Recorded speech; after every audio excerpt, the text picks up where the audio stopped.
teman-teman, selamat datang lagi di Mind Vibes Podcast, ngobrol santai tapi maknanya dalam.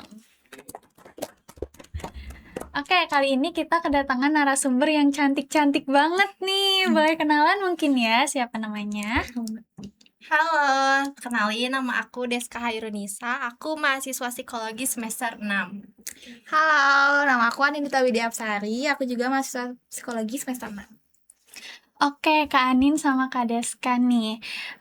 Mungkin sekarang kita bakalan ngobrol santai aja, terus nanti di akhir kita bakalan ada mini game kayak mitos atau fakta. Nah, mungkin itu aja ya yang bakal kita bahas hari ini. Kan tadi kita udah kenalan nih, Kak. Kalau misalnya Kak Anin sama Kak Deska tuh mahasiswa psikologi semester 6. Boleh tahu nggak sih dulu kakak milih jurusan psikologi itu alasannya apa sih? Dari aku dulu kali ya. Boleh. Kalau dari aku tuh sebenarnya karena sesimpel aku sering dengerin teman aku curhat. Terus juga karena sering nonton drakor yang apa sih kayak psikologi gitu, apa judulnya aku lupa, yang si siapa ya? Daily Dose of Sunshine. Itu kan tentang kejiwaan kan. Terus aku tuh kayak pengen banget deh kayaknya untuk pengen tahu lebih lanjut gitu loh, bagaimana sih manusia, perilaku manusia gitu. Jadi aku tertarik untuk masuk psikologi karena itu. Kalau dari Kak Rizka? Deska gimana? Kalau aku tuh sebenarnya dari dulu aku tuh nggak ada minat sama sekali ke psikolog. Cuman ketika aku masuk SMA baru aku ada ketertarikan untuk ke psikolog. Alasannya tuh karena di SMA ada teman sekelas aku yang dia tuh emang anak yang istimewa gitu. Nah, itu kan karena teman sekelas aku dan yang bisa banyak ngobrol sama dia, banyak interaksi sama dia tuh aku. Jadi guru-guru dan teman-teman tuh banyak ngandelin aku buat komunikasi sama dia. Jadi dia tuh kayak ada terkendala bahasa, terus emosinya tuh nggak stabil. Terus kalau saat pembelajaran tuh dia susah untuk mencerna gitu. Jadi harus butuh penjelasan yang berkali-kali. Dan ketika itu terjadi yang dipanggil tuh aku. Semakin aku banyak interaksi sama dia, semakin aku tuh ngerasa kayak, oh aku bisa ya buat ngadepin temen aku ini. Aku ternyata cukup sabar kok buat ngadepinnya, buat ngajarinnya, buat ngobrolnya, dan gak ada rasa yang gimana-gimana, kayak fun aja gitu, karena ya temen aku sendiri. Nah dari situ banyak teman-teman sama guru-guru aku tuh ngomong kayak, Deska kayaknya kamu cocok deh kalau nanti kuliah masuk ke jurusan psikolog, Cina. Awalnya aku tuh maunya masuk ke arsitek. Dari aku kecil sampai aku SMP pokoknya konsisten arsitek.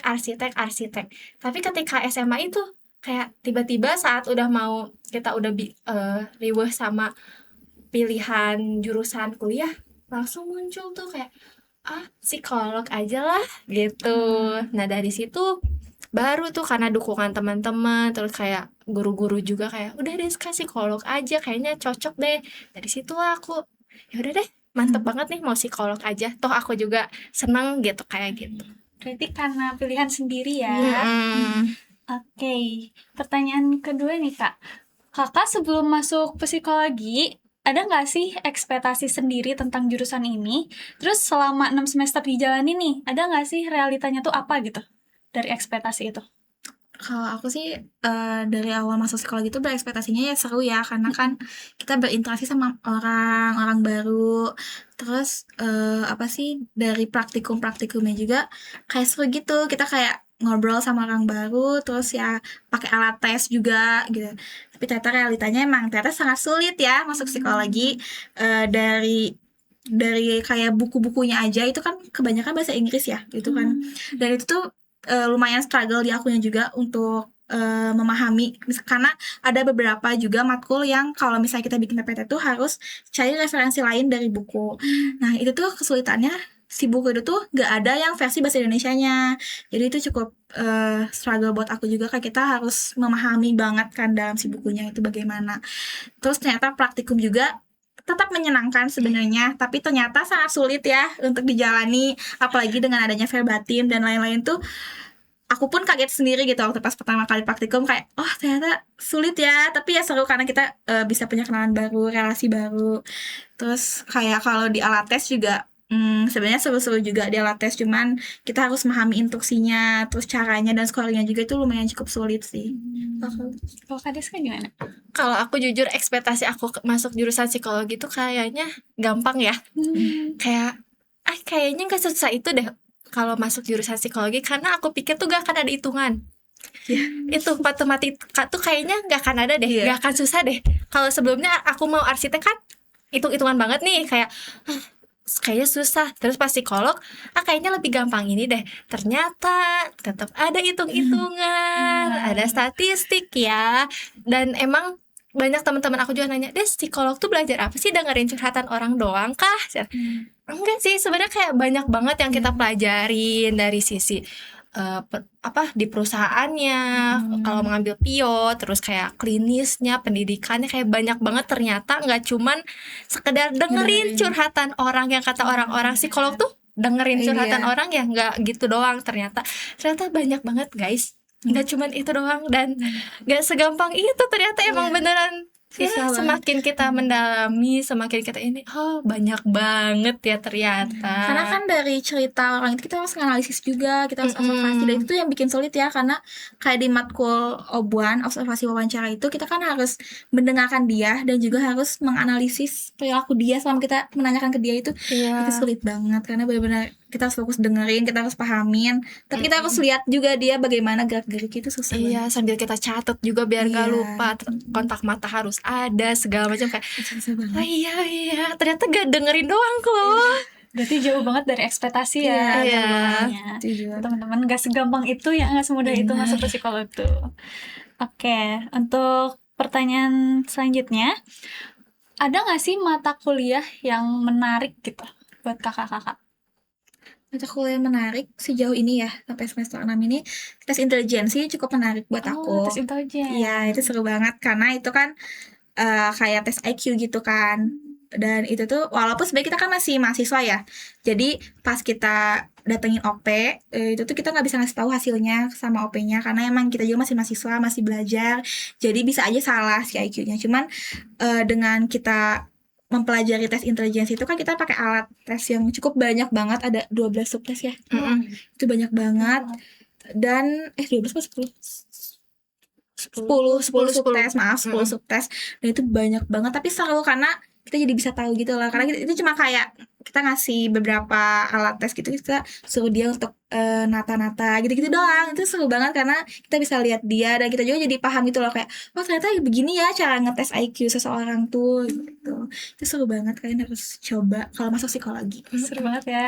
Iya, sebenarnya kalau emang yang menarik tuh pasti prakteknya ya. Karena kalau teori pasti kalian juga pusing banget baca lagi. Tapi emang kalau masuk psikologi emang kita harus rajin baca ya, karena itu teori dari awal buat kita ke depannya kan kuncinya. Iya, paham dan juga yang, mungkin ya. yang menariknya emang di praktek ya. Jadi ketika kalian masuk semester 3-nya mulai prakteknya itu baru kerasa banget, ini ya ramenya psikologi tuh, kayak ini yang dibilang orang-orang pusingnya ramenya tuh di sini ternyata saat praktikum OB1, terus hafalannya, terus bener tadi tes intelijensi, karena itu yang paling seru karena ngelihat IQ kan, kayak kita ngetes sama teman juga kayak IQ kita segini ternyata. Terus kalau IQ-nya ternyata misal di bawah, terus kita kayak itu mah karena kita ngetesnya gak bener aja, karena salah gitu. Jadi serunya di situ sih. Terus kayak kita tahu orang kalau ngetes IQ tuh sebenarnya pakai kayak gini loh, ada alatnya gini. Iya. Cuma yang nggak enaknya laporannya aja sih. Kayak kan setelah praktik kita harus nyusun laporannya, itu yang nggak enaknya. Iya, bener. Karena cuma dikasih waktu cuma 3 hari ya. Iya. Praktek tuh enak, seru banget pas prakteknya. Tapi pas bikin laporannya pusing. Iya, banget. Sampai nggak bisa tidur gitu nggak Kak? Iya. Kita pernah kayak ya. Aku pernah malah waktu itu pas praktikum semester 3 gitu, yang FAI OB1, yang penyesuaian diri. Penyesuaian diri. Iya, yang penyesuaian diri, aku nggak tidur beneran. Dari ini ngerjain sampai nggak tidur, terus ke kampus ngasihin lagi filenya kan. Karena itu tuh kalau yang penyesuaian diri kan kita ngulik tentang kehidupan dia kan. Nah itu tuh lama banget, kayak sejam. Dan kita harus verbatim itu sejam tuh kayak itu laporan paling tebel yang pernah aku Betul banget sih. akuin sih. Soalnya tapi sekarang udah gak ada ya katanya. Iya, yang terus ini udah nggak diganti. Diganti jadi apa tuh? Temanya kemarin ganti pas Kemarin tuh jadinya prokrastinasi. Cuman kalau untuk semester nanti gak tahu sih. oh ya, biasanya suka Tergantung ganti-ganti dosennya, iya. terus ya. Oke. Untuk pertanyaan selanjutnya nih, selama kakak kuliah 6 semester ini di jurusan psikologi, momen paling berkesannya tuh apa sih sejauh ini? Ada nggak? Momen berkesan buat aku ya. Buat aku tuh yang paling berkesan tuh ketika aku jadi aslab.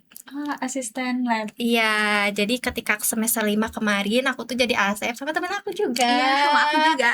Itu paling berkesan buat aku karena di situ bener-bener kayak karena kita ngabisin waktu tuh yang beneran lama banget di situ, dari seharian tuh bisa dari pagi sampai malam banget, terus besoknya ketemu lagi kayak tiap hari rutinitasnya gitu-gitu terus, sama pusing bareng kayak ini bareng semua bareng, kayak seru banget di situ walaupun emang capek tapi berkesannya tuh karena ketemu teman-teman yang emang baik, ternyata baik-baik banget di semester 5 itu. Terus dosennya juga, dosen pembimbingnya, dosennya pada baik-baik, yang berkesan di situ. Terus kayak ketemu mahasiswa-mahasiswa barunya kan, yang semester 3 juga kita ngasih ilmu, jadi kita juga kayak belajar, oh gini ya cara untuk kita berbagi ilmu kita tuh, ngajarin mereka kayak gitu.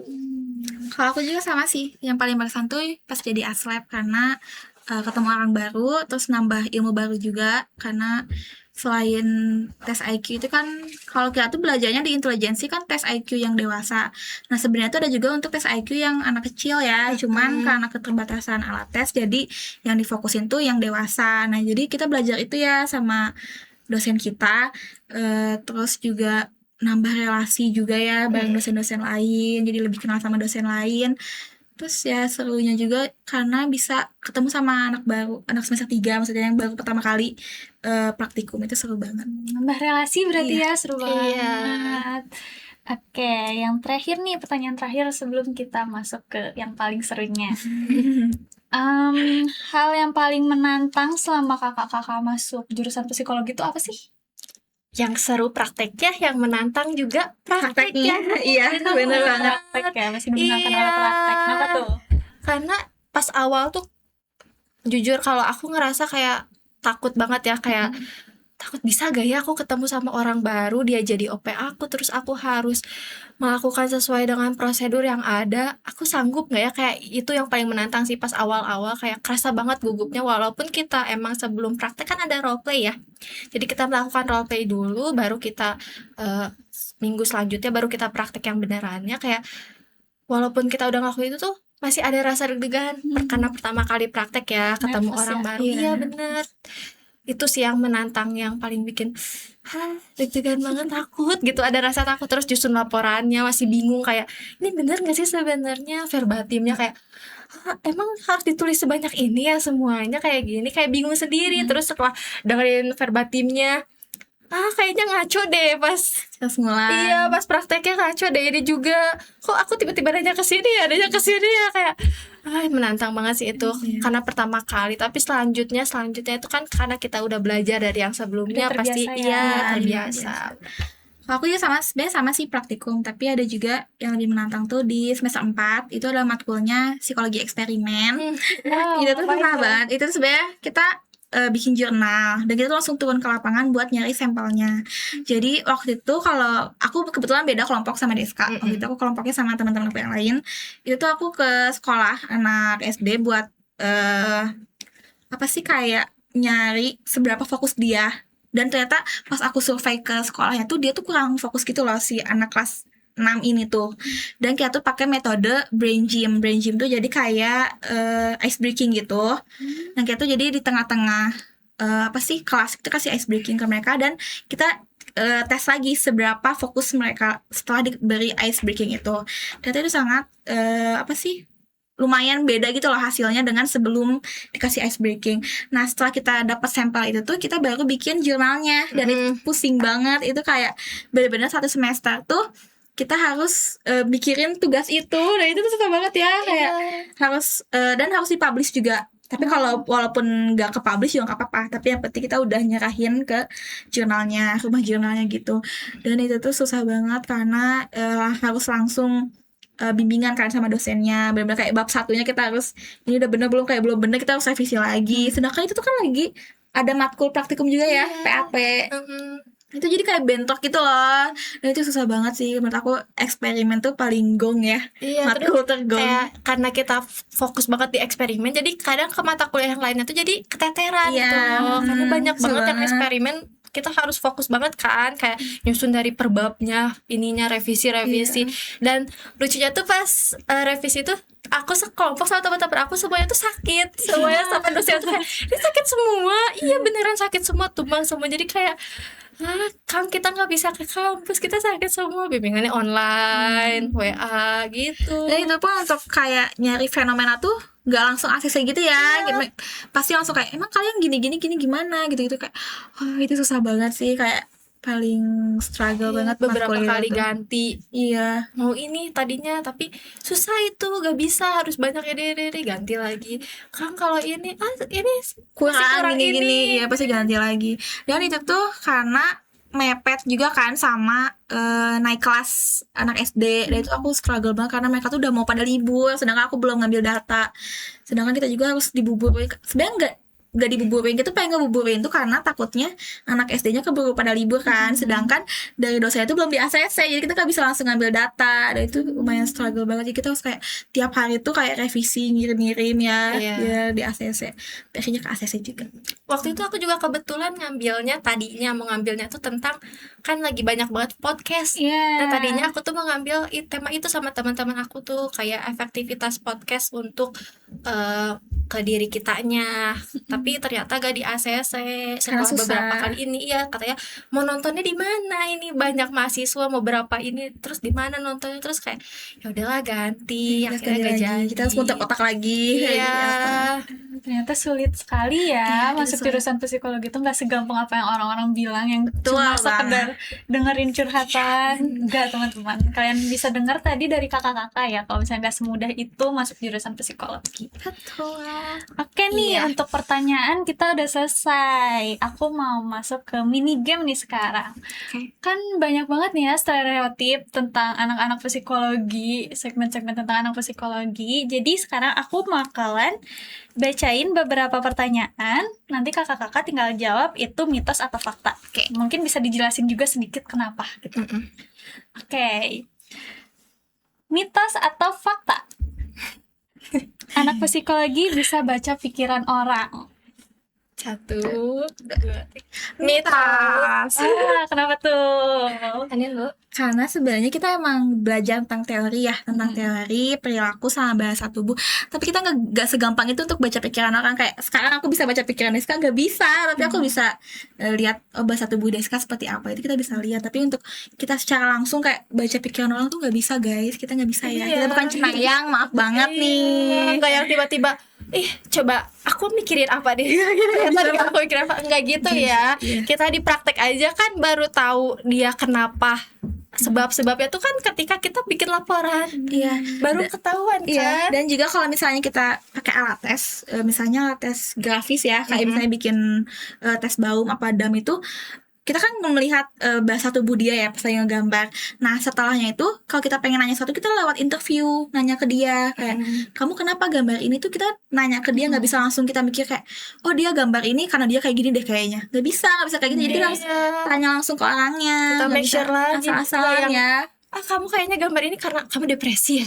Itu gak bisa banget guys, kita harus nanya langsung ke sumbernya. Jadi ada beberapa kemungkinan, kadang emang si gambarnya tuh merujuk ke sana, cuman ketika mungkin kita tanyakan lagi ternyata hasilnya tuh gak akan ke sana, beda. Jadi makanya itu kita perlu make sure lagi. Jadi bukan yang kita pertama kali lihat baru ketemu langsung ketahuan dia gini-gini, enggak.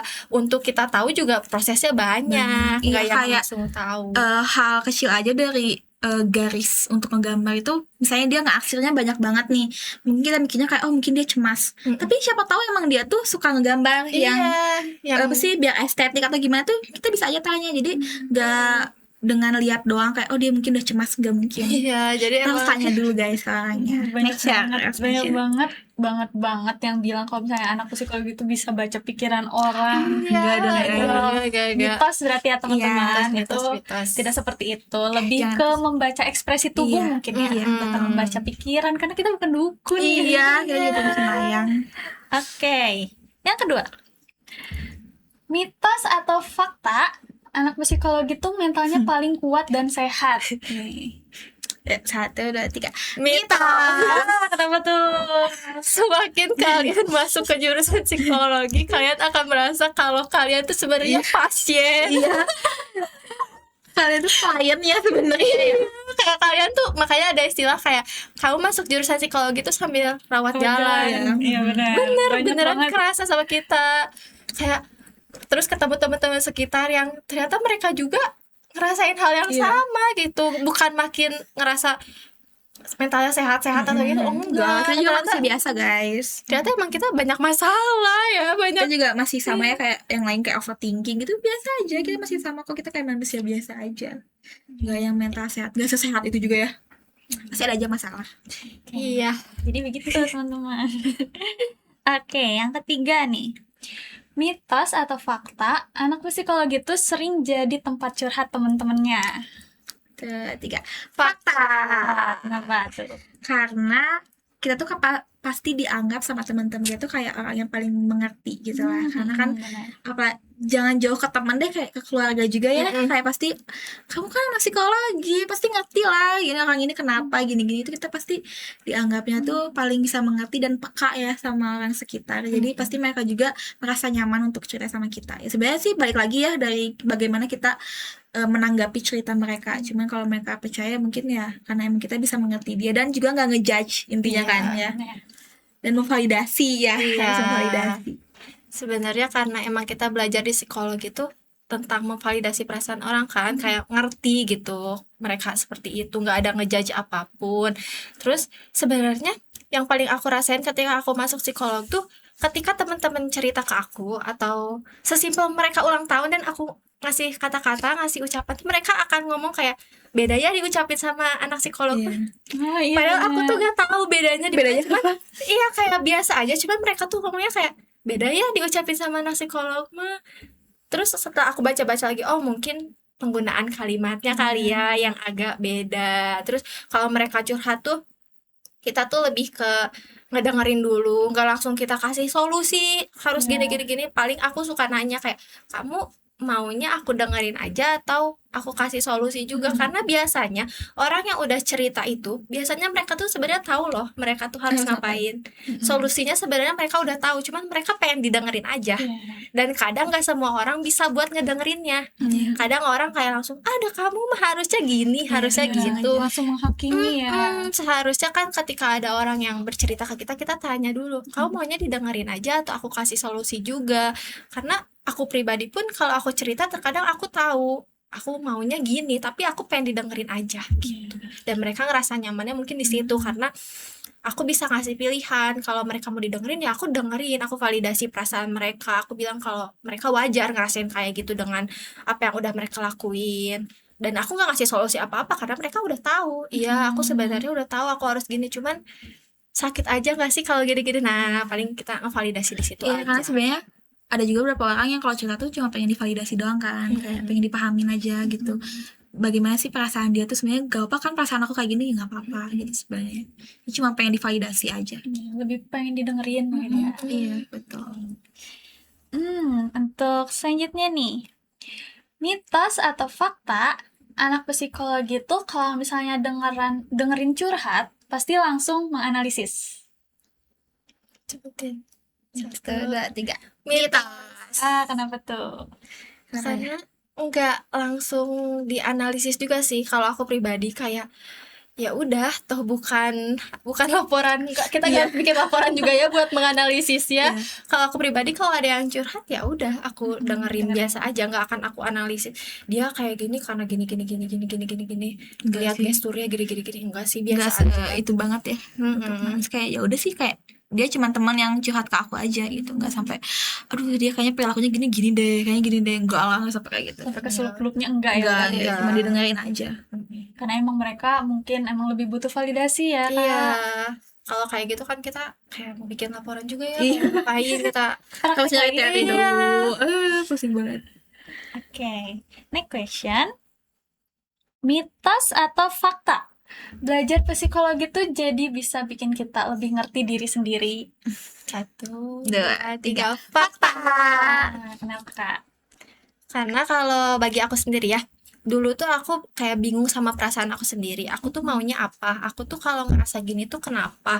Kayak banyak banget perasaan yang aku tuh gak tahu ini tuh datangnya dari mana, apa akibatnya, karena apa gitu aku gak tahu. Tapi setelah aku masuk psikologi dan belajar banyak banget hal, aku tuh kayak sekarang jadi makin ngerti. Oh, aku tuh ngerasa kayak gini karena ya ada yang mempengaruhinya, ada hal yang bikin aku ngerasa kayak gini, dan ini valid aja sebenarnya. Jadi ketika aku merasakan sesuatu, aku tuh lebih aware kalau hal ini tuh ya wajar-wajar aja aku rasain. Terus lebih tahu kalau oh ternyata emang aku tuh kalau merasa di suatu apa kayak hubungan nih, misal di suatu hubungan dan aku merasa kayak gitu ya gak apa-apa, emang harusnya kayak gitu, ngerasa kayak gitu, wajar-wajar aja, lebih aware aja sih ke diri sendiri, lebih tahu perasaan kita kayak gitu. Terus kalau kita lagi ngerasa sedih, oh aku tuh maunya kayak gini loh, lagi sedih misal, terus aku butuh didengerin, aku butuh divalidasi kayak gitu. Jadi lebih tahu apa yang kita butuhin aja. Iya, karena aku juga salah satu tipe yang reflektif ya. Jadi misalnya kalau ada sesuatu yang saya aku sedih atau gimana tuh, terus aku cari tahu kayak oh ternyata sedih tuh wajar loh gini kan, karena ada beberapa orang juga yang bilang kayak kamu tuh gak boleh sedih, jangan terlalu berlarut-larut untuk sedih gitu. Tapi kan sebenarnya nggak apa-apa kok itu untuk menenangkan kita ya juga kan. Siapa tahu kan ada orang yang kalau misalnya lagi sedih tuh dia dengan nangis-nangis tuh dia bakal jadi lebih tenang gitu kan, ada. Jadi untuk setelah belajar psikologi tuh lebih tahu lebih banyak aja sih sebab-sebabnya tuh, kayak oh ternyata karena ini ya, kayak oh misalnya kita sedih kayak gitu kata ada pengaruh masa lalu atau apa gitu, pasti kebaca banget gitu kalau udah belajar. Iya, terus kalau kita udah masuk psikologi tuh yang paling aku rasain tuh datang ke psikolog atau psikiater tuh udah nggak kedengeran tabu. Karena Iya. dulu awal-awal sebelum aku ini tuh kayak mikirnya tuh orang ke psikiater atau ke psikolog tuh kayak kan dalam artian negatif kan. Pasti orang-orang yang nggak tahu, yang awam tuh kayak mikirnya dia depresi banget ya, gila ya, gini ya, Gangguannya iya gitu. gangguan jiwa kah. Dan banyak teman-teman aku juga yang merasa kayak aku tuh pengen ke psikolog deh, tapi kalau ke psikolog takut dikira gila, takut dikira ini. Padahal selama aku belajar psikolog tuh ternyata kalau kita ke psikolog tuh ya untuk sekedar curhat-curhat biasa aja kok, nggak harus nunggu depresi baru kita datang, dan nggak ketika kita datang ke psikolog kita jadi punya gangguan mental kayak gitu, enggak kok kata aku tuh. Jadi yang paling aku sadarin tuh itu sih, kayak datang ke psikolog ke psikiater tuh gak yang setabu itu, dan penting banget. Malah sekarang aku ngerasa kayaknya aku juga butuh deh sesekali buat datang gitu, buat cerita-cerita aja, nggak harus ada masalahnya gimana-gimana. Cuma cukup didengerin doang ya. Oke, berarti itu fakta ya, Iya. Kak. Oke, untuk untuk pertanyaan selanjutnya. Mitos atau fakta? Anak psikologi tuh tahu kalau misalnya ada orang yang lagi bohong. Dua. Mitos. Mitos, kenapa tuh? Karena sebenarnya untuk kita tahu seseorang bohong atau enggak itu kan kompleks banget ya, untuk melihat apakah dia bohong atau enggaknya. Terus gak cuma dari satu benda doang kita bisa lihat. Kalau kalian belajar psikologi, kalau nggak salah ilmu penyataan tuh semester berapa ya? 3 ya? Nah kalau di ilmu penyataan itu tuh kita bisa tahu bahasa tubuh gitu loh. Sebenarnya emang iya bisa kelihatan ya dari cara dia berbohong tuh, kayak gerak-geriknya, kayak alisnya ya, atau mimik mukanya itu kelihatan banget. Tapi ya kita nggak bisa langsung bilang dia tuh bohong, nggak bisa. Kita pasti harus melalui banyak apa sih kayak tes ya untuk apakah dia bohong atau enggak, tuh banyak banget, sangat kompleks. Jadi nggak bisa kayak aku bisanya lihat Deska ngomong apa kayaknya dia bohong deh, ini bohong deh, kayak gak bisa langsung kayak gitu. Nggak semudah itu ya, Iya, Kak? nggak semudah itu untuk bilang orang itu bohong, itu nggak mudah. Iya, sama kayak yang tadi awal, yang mitos atau fakta yang cenayang. Iya. Mirip-mirip kan, kayak baca pikiran orang sama lihat orang bohong atau enggak. Sebenarnya Susah emang ya. kelihatan mungkin dari gerak-gerik matanya, gelisah kan kalau Iya. orang bohong tuh kayak gerakan, movement badannya, segala macam itu pasti bakal kelihatan. Cuman emang namanya psikologi kan kita diajarin untuk nggak ngejudge ya. Iya, nggak langsung judge. Iya, masa kayak, ih kamu bohong, dia lihat tuh mata kamu gerak-gerak sana sini, gak jelas tuh badan kamu gemeteran tuh, siapa tahu emang dia grogi. Iya. Padahal dia jujur, tapi kalau dia emang grogi kalau di depan banyak orang kan, ada kan yang kayak gitu. Jadi nggak melulu kita ngelihat ciri-ciri bohong terus kita langsung tahu ini bohong deh. Enggak yang segampang itu. Bener harus ada langkah-langkah selanjutnya lagi agar kita bisa tahu ngefix kalau dia Iya, bohong atau memastikan. enggak gitu. Jadi emang gak semudah itu teman-teman buat tahu Iya. orang bohong atau enggak, karena tadi kata yang kakak-kakak jelasin kalau kita tuh nggak boleh ngejudge ya. Iya. Betul. Balik lagi ke diri kita masing-masing. Oke, untuk yang terakhir nih, mitos atau fakta belajar psikologi itu bikin kita jadi lebih aware sama emosi orang lain. 1, 2, 3. Fakta. Nah, seru nih. Kenapa, Kak? Karena selain emang jadi aware sama perasaan dan emosi diri sendiri, kita juga bakal lebih aware sama perasaan dan emosi orang lain. Ketika orang lain misal marah ke kita tuh udah gak akan ngerasa yang pengen marah balik, Iya. tapi kita malah diem terus kayak dia kenapa ya, kayaknya Iya. dia lagi bad day mungkin, lagi ada hal-hal yang berat atau lagi ada masalah apa ya, kayak gak akan kita jadinya tuh bukan dijudge juga ya, kita gak akan yang langsung dia marah-marah terus deh, dia gini deh, enggak, cuman kita kayak kayaknya dia lagi ngejalanin hari yang berat aja mungkin makanya dia marah. Jadi kita akan lebih berusaha memahami emosi orang lain sedih, orang lain misal perasaannya kayak berubah-ubah gitu, mood swing gitu ketika lagi sama kita, ya kita udah biasa aja sih, kayak mungkin emang dia lagi bad day Harinya aja, lagi lagi berat aja gitu. Karena kan itu juga di psikologi kan dilatih buat empati, observasi, sama understanding orang kan. Jadi kalau kita lihat orang marah tuh udah bukan yang kayak pengen marah emang. Jadi kayak pengen, mungkin dia kayaknya marah karena ini deh. Atau kita cari tahu belakangnya kenapa dia bisa sampai kayak gitu marahnya. Jadi lebih ke memahami aja sih. Walaupun sebenarnya kita pengen dipahami juga ya sebenarnya. Cuma kayak daripada kita nggak gitu, jadi udah kita mending memahami orang lain aja. Lebih simpel ya. Jadi kelihatan kita lebih peka kalau dia diam terus, kayaknya dia lagi sedih kali ya, lagi tapi belum ada cerita, ini. Iya. Terus paling kita tanya kenapa, ada apa. Kalau dia masih kayak gak mau cerita, ya udah take your time ya, kayak gitu. Jadi kita juga jadi lebih ngerti ya, Kak. Iya, lebih ngerti. Untuk pertanyaan dan mitos atau fakta udah selesai nih, Kak. Makasih loh udah dijawab. Sama. Mungkin nih ada nih yang terakhir. Ada nggak pesan dan apa aja sih yang harus disiapin buat calon mahasiswa dari yang mau masuk jurusan psikologi nih? Tuh, pesan. Kalau dari aku buat kalian yang mau masuk jurusan psikologi, dari sekarang rajin-rajin baca. Jujur, baca tuh penting banget ya. Kalau kalian males untuk baca, kalian kayaknya bakal keteteran banget sama teori-teori yang ada di psikologi, karena mostly bacaan guys, beneran baca dan bahasa Inggrisnya sih. Jujur aku kalau bisa pulang waktu, aku juga mau banyak-banyak belajar bahasa Inggrisnya dulu deh, karena emang buku-bukunya banyaknya bahasa Inggris kan. Terus persiapin juga mental kalian, jangan menganggap psikologi enteng. Iya, benar. Iya, karena emang tidak semudah Iya, itu ya masuk psikologi itu. Ya pokoknya intinya kalian harus banyak baca, terus persiapin juga, karena sebenarnya psikologi itu bukan cuman teori doang, karena banyak praktikum, dan praktikumnya pun gak semudah itu. Jadi kalian harus coba baca-baca lagi aja, atau kalian punya kenalan boleh kalian tanya-tanya aja bagaimana psikologinya, praktikumnya seperti apa gitu, kalian coba tanya-tanya biar nanti kalian gak kaget pas praktikumnya.